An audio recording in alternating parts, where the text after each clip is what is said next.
অবৈধ স্থাপনা উচ্ছেদে উত্তরায় অভিযান পরিচালনা করছে রাজধানীর উন্নয়ন কর্তৃপক্ষ। উত্তরায় অবৈধ বস্তি উচ্ছেদ করে শহীদ মীর মুগ্ধ পার্ক করার পরিকল্পনা রাজুকের। শুক্রবার ২রা মে সকালে রাজুকের আওতাধীন উত্তরা আবাসিক এলাকা পরিদর্শন শেষে রাজধানী উন্নয়ন কর্তৃপক্ষ উত্তরায় অবৈধ বস্তি উচ্ছেদ করে শহীদ মীর মুগ্ধ পার্ক করার পরিকল্পনা করছে বলে জানিয়েছেন রাজুক চেয়ারম্যান ইঞ্জিনিয়ার মোহাম্মদ রিয়াজুল ইসলাম। পরিদর্শনকালে রাজুক চেয়ারম্যান ২০২৪ এর জুলাই আন্দোলনের শহীদ মীর মাহফুজুর রহমান মুগ্ধ এর স্মরণে নির্মিত মুগ্ধ মঞ্চের বর্তমান অবস্থা ঘুরে দেখেন। রাজুক চেয়ারম্যান বলেন, জুলাইয়ের স্মৃতি রক্ষার্থে মুগ্ধ মঞ্চকে আরো সুন্দর ও অর্থবহ করে উপস্থাপন করা হবে। এজন্য অধীনস্থ কর্মকর্তাদের দিক নির্দেশনা দিয়েছি। এছাড়াও মীর মুগ্ধ মঞ্চের পেছনে অবৈধ বস্তি উচ্ছেদ ও অপসারণ করে সেখানে মীর মুগ্ধ পার্ক করার পরিকল্পনা করা হবে। আজকের এই সরেজমিন পরিদর্শন ঢাকা শহরকে একটি বাসযোগ্য শহর হিসেবে গড়ে তোলার লক্ষ্যে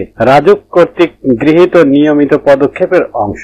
পরিদর্শনকালে রাজুক চেয়ারম্যান উত্তরা সেক্টর ৩, ১০, ১২ সহ উত্তরা আবাসিক এলাকার বিভিন্ন জায়গা ঘুরে দেখেন। এ সময় তিনি ওই এলাকায় রাজুকের প্লটগুলোর বর্তমান অবস্থা পরিদর্শন করেন এবং রাজুকের কোনো প্লট কেউ অবৈধভাবে দখল করে রাখলে তা উদ্ধারের নির্দেশ দেন। এছাড়াও উত্তরা আবাসিক এলাকার বিভিন্ন লেক ও পার্ক ঘুরে দেখেন এবং দর্শনার্থীদের কাছে একটি ভালো পরিবেশন উপস্থাপনের জন্য পরিচ্ছন্নতা কার্যক্রম ও পার্কসমূহের বসার স্থানগুলোর সঠিক ব্যবস্থাপনার উপর জোর দিতে সংশ্লিষ্টদের নির্দেশ দেন। পরিদর্শনকালে রাজুক চেয়ারম্যান বিভিন্ন নির্মাণাধীন ভবন ঘুরে দেখেন এবং নির্মাণাধীন ভবনগুলোর নির্মাণ কাজ রাজুক অনুমোদিত নকশা অনুযায়ী হচ্ছে কিনা তা নিশ্চিত করেন। এ সময় বেশ কিছু নির্মাণাধীন ভবনের সামনে ওয়াকওয়ে, রাস্তা ও ফুটপাত দখল করে নির্মাণ সামগ্রী রাখায় তিনি অসন্তোষ প্রকাশ করেন এবং দ্রুত তা অপসারণের নির্দেশ দেন। বিধি অনুযায়ী প্রয়োজনীয় শাস্তিমূলক ব্যবস্থা নেওয়ার জন্য সংশ্লিষ্ট কর্মকর্তাদের